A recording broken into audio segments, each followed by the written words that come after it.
Halo Bang Ronald, kapan pulang? Dinda kangen sama abang, sapaku di telepon.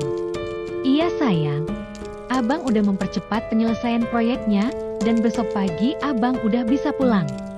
Tunggu di rumah ya, balas Bang Ronald. Ya bang. Oh ya, villa untuk Dinda udah jadi belum? Tanyaku penasaran. Nah, abang baru mau kasih tahu. Villanya udah jadi, suratnya juga udah dibuatkan atas nama Dinda, besok abang bawain, ujarnya. Oh, iya bang. Aku tunggu kepulangan abang besok, sahutku. Aku mematikan telepon. Kemudian menuju samping rumah, melihat Big Nur dan Mang Narno yang sudah pulang dari pasar. Aku memutuskan untuk membahas video CCTV besok, sambil menunggu Bang Ronald datang. Ibu bidan pun aku minta untuk datang besok sore saja. Saat aku sedang duduk di kursi makan, sambil melihat Big Nur mengecek dan membereskan belanjaan, Sri keluar dari kamarnya dengan terburu-buru sambil menutup mulutnya, dan muntah berkali-kali. Ku hampiri Sri di kamar mandi dekat dapur, dan menegurnya. Ana muntah terus. Kayak orang hamil aja. Aku berdiri tepat di belakangnya, dan menegur seperti itu. Jangan nambahin pusing pikiranku bu. Aku lagi sakit malah disindir dipanas-panasin. Ibu gak ada hati sama sekali, sahut Sri pelan dengan nada kesal. Banyak-banyak taubat kamu, Sri. Balasku sewot sambil meninggalkannya sendirian. Ku berjalan menuju ruang makan. Big Nur menoleh ke arahku. Kenapa bu? Tanyanya penasaran. Itu Sri aneh muntah terus kayak orang hamil aja, ucapku ketus. Tapi kasihan dia. Pasti lemes banget, karena udah beberapa hari gak bisa makan. Ujar Big Nur yang mendadak merasa iba dengan Sri. Lihat aja besok diperiksa sakit apa biar jelas semuanya, balasku. Keesokan harinya, pukul 11:00 siang, terdengar suara mobil Bang Ronald masuk ke dalam garasi. Mang Narno tampak membantu Bang Ronald mengangkat koper dari bagasi mobilnya. Aku mengandung si kembar dan menunggu suamiku di pintu samping. Ia terlihat buru-buru turun dari mobil, kemudian menghampiriku. Aku segera menyalaminya, Bang Ronald pun langsung menciumku dan mencium kedua anaknya. Apa kabar istri abang dan anak-anak abang ini? Sapanya tersenyum. Alhamdulillah baik dan semua sehat kok bang, yuk bang masuk. Udah dibuatin teh sama Big Nur tuh. Kami langsung masuk dan duduk di ruang tengah. Bang Ronald langsung menyeruput teh sambil bercengkrama denganku, kemudian istirahat sebentar, dan lanjut mandi, setelah itu makan siang bersamaku dan ayah mertua. Aku terus memperhatikan gerak-gerik suamiku. Sejak kedatangannya, ia tak sekalipun menghampiri Sri, bahkan ia sama sekali tak menanyakan Sri. Ia hanya fokus kepada istri dan anaknya saja. Pukul 15:00 saat aku, suamiku, ayah mertua dan Mang Narno sedang mengobrol di teras belakang. Terdengar suara bel rumah berbunyi. Ting tong. Tak lama setelahnya Big Nur menghampiriku, ternyata ia bersama Bidan Dazi. Bu Dinda, ini ada Bidan Dazi, katanya tadi udah janjian ya, mau meriksa Sri, ujar Big Nur. Ayah mertua nampak heran, sedangkan Mang Narno dan Bang Ronald langsung menatap ke arah kami. Oh, iya. Ya udah yuk langsung aja kita ke kamar, Sri. Bu Bidan, tolong periksa Sri. Aku udah gak sabar pengen tahu sebenarnya kenapa dia itu, balasku. Aku beranjak dari tempat dudukku, dan mengajak Bidan Dazi untuk menghampiri Sri di kamarnya. Yuk Bu Bidan, kita langsung ke kamar Sri aja. Oh ya, ayah, Bang Ronald dan Mang Narno, tunggu di sini ya. Jangan kemana-mana dulu. Ada hal penting yang mau aku sampein, ucapku serius. Mereka semua hanya menatapku tanpa menjawab sepatah kata pun. Sesampainya kami di depan kamar, Sri aku langsung memanggilnya. Sri, buka pintunya, teriakku dari balik pintu. Beberapa kali aku mendengar suara Sri seperti muntah-muntah dari dalam kamarnya. Sesaat kemudian ia membuka pintu. Wajahnya terlihat pucat dan ia hanya tertunduk pasrah saat melihat kami menghampirinya. Aku langsung mempersilahkan Bidan Daisy untuk langsung memeriksanya. Tak ada perlawanan dari Sri, mungkin karena ia begitu lemas tak berdaya, maka ia hanya diam saja. Bu Bidan sudah mulai memeriksa mengecek suhu tubuh dan meraba bagian perut Sri. Mbak, sekarang pipis dulu ya, dan ditampung di wadah kecil ini. Ayo saya anterin ke kamar mandi, ucap Bu Bidan. Sri terlihat menuruti ajakan Bu Bidan. Big Nur membantu mengantarkan Sri ke kamar mandi. Aku sendiri di dalam kamar menunggu mereka. Saat mereka sudah keluar dari kamar, aku langsung memperhatikan sekeliling isi dalam kamar Sri, dan mataku terfokus pada benda berupa buku diary. Terdapat beberapa buku yang tercecer di samping bantal tempat tidur Sri. Aku langsung naik ke ranjangnya dan akan mengambil buku diary itu. Namun ketika akan meraihnya, Sri, Bu Bidan dan Big Nur sudah kembali ke kamar. Terburu-buru, aku asal saja mengambil buku tersebut dan aku hanya bisa meraih satu buku. Dengan cepat, aku segera menyimpannya di dalam bajuku. Bu Bidan terlihat sudah membawa wadah kecil berisi urin Sri. Ia sibuk menyiapkan tas pak dan akan mengecek urin Sri. Aku bergegas keluar dari kamar, Sri menuju kamarku, dan segera menyimpan buku dari kecil tersebut ke dalam lemari pakaian di bawah tumpukan bajuku. Kemudian aku langsung kembali ke kamar Sri. Aku melihat Bu Bidan berdiri tepat di pintu kamar Sri. Melihatku yang menghampirinya, ia langsung berucap dengan pelan. Bu Dinda, tes paknya strip 2, Sri positif hamil. Ungkap Bidan Daisy.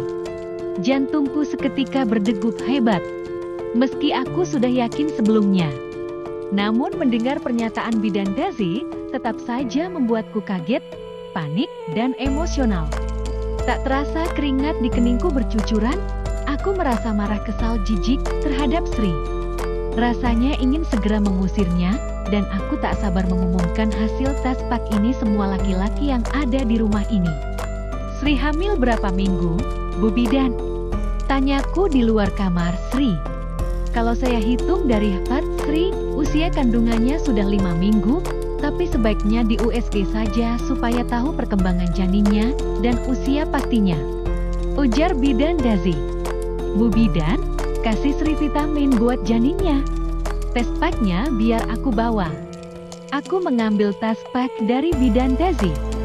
Setelah itu, kami kembali masuk ke kamar Sri. Sri terlihat memejamkan matanya dan memiringkan badan memeluk guling. Big Nur terlihat memijat kaki. Sri, melihatnya, membuat aku jadi kesal juga dengan Big Nur. Mungkin Big Nur merasa iba dengan Sri. Aku dan Bidan Daisy belum memberitahu Sri dan Big Nur bahwasanya Sri hamil. Ini obat mual dan vitamin asam, folat untuk diminum Sri. Kalau bisa rajin minum susu hamil dan makan makanan yang bergizi ya Sri. Saran Bidan Daisy. Sri nampak mengangguk pelan, tanpa merubah posisi tubuhnya. Setelah itu, Bidan Daisy pamit. Aku mengantarkan hingga depan teras rumah. Setelah itu, aku langsung menghampiri suami, mertua dan Mang Narno yang sedang berada di teras belakang. Kulihat mereka hanya duduk diam tanpa mengobrol, seolah-olah paham kalau sedang ada yang tidak beres di rumah ini. Aku langsung saja menunjukkan hasil tes pak kepada mereka semua. Coba kalian lihat ini. Ternyata dugaanku sejak awal benar. Di rumah ini ada pelacur dan sekarang sedang hamil tanpa suami. Aku berbicara dengan penuh emosi.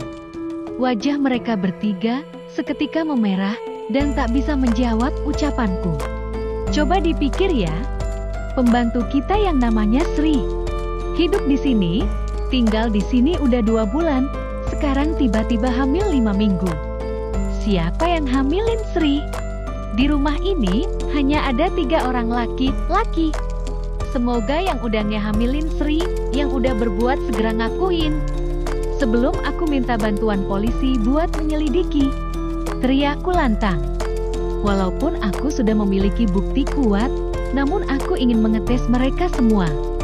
Siapa tahu dengan cara ini, aku bisa mendapatkan info baru. Suamiku seketika langsung berdiri dan menenangkanku. Sayang, udah ngomongnya santai dan pelan-pelan aja. Yuk duduk dulu, ucap suamiku. Ia meminta aku untuk duduk di dekatnya. Ia terus-menerus mengusap punggungku untuk menenangkan perasaanku. Namun aku tak menurutinya. Udah, biarin Dinda berdiri aja. Sekarang, kalian tunggu di sini. Aku mau panggil Sri, biar dia suruh Jujur ngakuin siapa yang ngehamilin. Dengan langkah cepat, aku menghampiri Sri di kamarnya. Kulihat Big Nur masih memijat Sri. Sri, sini ikut aku. Big Nur ajak Sri ke teras belakang. Cepat ya.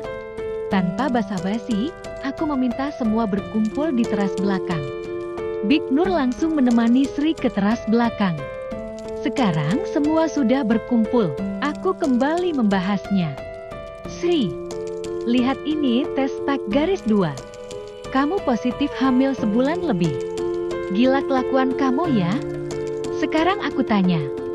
Siapa yang udah hamilin kamu? Jawab jujur. Bentakku keras. Hingga membuat semuanya terdiam ketakutan. Sri terlihat menangis sesenggukan. Jawab jujur Sri. Atau aku usir kamu sekarang juga. Aku keluarin baju kamu semua dan usir kamu. Ancamku terhadap Sri. Dinda, bicaralah yang tenang supaya masalah ini selesai. Jangan dengan emosi sayang. Tegur Bang Ronald kembali. Diam kamu Bang. Jangan-jangan abang yang udah ngehamilin Sri. Iya. Ngaku Bang. Dengan emosi, aku memukul-mukul dada suamiku. Ia langsung meraih kedua tanganku agar berhenti memukulinya. Dinda, apa maksud kamu? Nuduh begitu? Dosa kamu sama suami. Suami udah kerja susah payah banting tulang. Semua maumu abang penuhi, tapi sedikit pun kamu gak menghargai, gak ada kepercayaan sama suami, dan asal nuduh aja. Ucap Bang Ronald emosi. Masalahnya abang, dari awal, aku udah keberatan melihara Sri di rumah ini. Tapi abang ngebelah Sri terus. Terus Dinda juga pernah cium wangi parfum Sri di kamar yang dipakai abang sebelum kita punya babysitter. Banyak hal aneh setelah Sri tinggal dan kerja di sini. Aku juga punya bukti Bang. Jujur aja, siapa yang udah hamil Sri? Jujur, sebelum aku panggil polisi. Ancamku lagi. Udah. Aku mau jujur. Aku dihamili sama Mang Narno. Puas kamu Bu Dinda. Jangan takut, suamimu gak aku ambil, gak aku rebut. Ungkap, Sri mengakui. Aku terdiam sesaat. Menarik nafas dalam-dalam. Toh dengar ucapan Sri barusan. Mang Narno kan yang berbuat. Kamu malah asal nuduh suamimu sendiri. Padahal Mang Narno yang ngehamilin Sri. Sekarang dengar ya Dinda. Abang murka sama Dinda. Sebagai teguran dari abang, karena ucapan lancang kamu tadi. Semua aset dan tabungan abang blokir, abang ambil lagi. Biar kedepannya kamu hati-hati sebelum berkata. Makanya walau sedang emosi, tetap harus tenang kalau bicara. Biar nggak nyakitin hati orang lain. Ucap Bang Ronald padaku. Iya istrimu kok berani-beraninya nuduh suaminya sendiri. Nggak punya sopan santun. Kamu Ronald sebagai suami udah seperti nggak ada harga diri. Dituduh di depan banyak orang begini. Imbuh ayah mertua emosi. Aku berusaha menenangkan perasaanku, meskipun Bang Ronald dan ayah mertua marah terhadapku. Aku kembali mengumpulkan kekuatan untuk kembali berbicara. Terserah kamu Bang, kalau itu maumu silahkan ambil aja.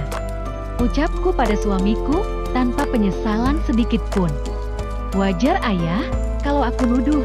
Karena selama ini Bang Ronald selalu membela Sri. Aku menjawab ucapan ayah mertua, tanpa menghiraukan raut wajahnya yang terlihat sinis menatapku. Lain kali jangan asal tuduh, untung abang masih punya stok sabar. Sahut suamiku. Aku tak menghiraukan ucapan Bang Ronald. Aku tak gentar, walau ia sudah berkata sedemikian rupa, hingga mengancam akan mencabut semua pemberiannya. Aku memang tipe wanita yang tidak mudah tersinggung dan tidak terlalu memikirkan ucapan orang walaupun itu menyakitkan hatiku. Aku tak mau menambah beban di pikiran dan perasaanku. Aku yakin selalu ada buah manis dari ketabahan kesabaran dan segala perbuatan buruk pasti ada balasannya sendiri. Terserah jika Bang Ronald bicara seperti itu. Aku akan berusaha menghadapi segala rintangan seberat apapun nantinya. Aku rasa sangat perlu mengertak suamiku seperti tadi. Dengan begitu, aku bisa menilainya lebih jauh dan lebih dalam lagi. Aku menghampiri Mang Narno yang duduk tertunduk di pojok teras. Aku bungkukkan badanku dan berbicara tegas pada Mang Narno tepat di depan wajahnya. "Mang, benar kamu yang ngehamili Sri?" Tanyaku pelan dan tegas.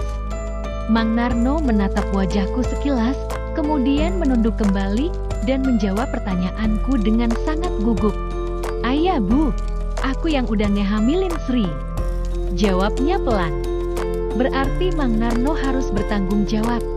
Malam ini, panggil penghulu dan kalian berdua harus nikah.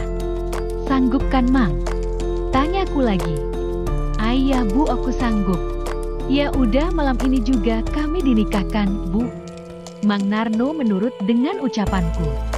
"Oh, malam ini kita datengin penghulu dan aku harap besok Mang Narno udah bawa Sri pindah dari rumah ini. Mulai sekarang kalian berdua saya berhentikan. Jangan kerja di sini lagi.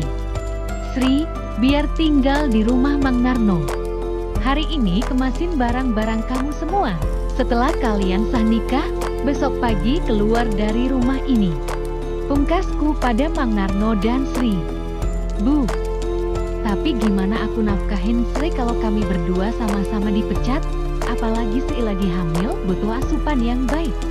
Kalau aku nggak kerja gimana nasib kami berdua dan anak yang dikandung?" Ujar Mang Narno. "Ya itu urusan kalian berdua. Kan masih bisa cari kerjaan di tempat lain. Aku udah nggak mau tahu lagi urusan kalian berdua." Balasku. "Dinda, jangan kejam-kejam sama orang yang lemah. Kasihan mereka berdua. Walaupun mereka berdua salah, tapi kita nggak berhak menghakimi mereka. Biarlah Mang Narno kerja di sini. Sri istirahat dulu. Kalau sudah melahirkan, kalau mau kerja lagi nggak apa-apa." Sahut Bang Ronald. "Nggak sudi aku Bang. Cukup sekali melihara orang macam mereka. Aku nggak mau kecolongan 2 kali. Masih banyak pembantu baik di luaran sana. Aku mau cari pembantu yang sopan, kalau bisa yang ibu-ibu seperti Big Nur. Supaya hatiku tenang terus. Biar aku yang cari sendiri. Aku udah trauma kalau dicarikan sama abang." Ucapku pada Bang Ronald. Mereka semua terlihat hanya diam. Karena Sri dan Mang Narno sudah sama-sama mengakui perbuatan mereka. Aku urungkan untuk menunjukkan bukti rekaman CCTV pada mereka, karena rekaman CCTV sudah sesuai dengan pengakuan mereka berdua. Di video rekaman CCTV memang terekam aktivitas dewasa yang dilakukan oleh Mang Narno dan Sri. Mungkin sejak pertama kali Sri kerja di sini, mereka berdua sering melakukan hubungan intim, hingga akhirnya aku memasang CCTV di dalam kamar. Sri dan mereka berdua terekam jelas sedang melakukan hubungan dewasa. Aku tak mau Bang Ronald tahu kalau aku memasang CCTV di setiap ruang. Toh mereka berdua sudah mengakui dan Mang Narno juga mau bertanggung jawab. Aku akan menyimpan bukti-bukti itu jika dibutuhkan ke depannya." Aku melanjutkan ucapanku. "Ya udah, Sri silakan kemasi barang-barangmu. Mang Narno, bantuin calon istrimu itu kemas-kemas pakaiannya. Aku mau panggil penghulu dulu." Aku langsung meninggalkan mereka semua. Aku bergegas masuk ke kamar untuk melihat kedua anakku. Aku juga menelpon Pak Penghulu untuk datang ke rumah malam ini. Tepat saat pukul 20:00, Pak Penghulu tiba di rumah kami. Tidak butuh waktu lama, akhirnya Mang Narno dan Sri resmi menjadi sepasang suami istri di depan penghulu dan para saksi. Setelah acara selesai, aku masuk ke dalam kamar. Sejak kejadian tadi sore, Bang Ronald sama sekali tak mau menegurku. Sepertinya dia amat sangat marah terhadapku. Ayah mertua pun tak mau menyapaku. Namun aku tak mau ambil pusing. Malam ini juga, Bang Ronald tak mau tidur bersamaku dan anak-anaknya. Ia memilih tidur di kamar satunya bersama dengan ayah mertua. Aku hanya bertiga di kamar bersama si kembar. Aku memilih mengunci pintu kamar dari dalam. Kemudian mengambil buku dari milik Sri yang sengaja disembunyikan di bawah tumpukan baju. Aku sangat penasaran untuk segera membaca tulisan di dalamnya.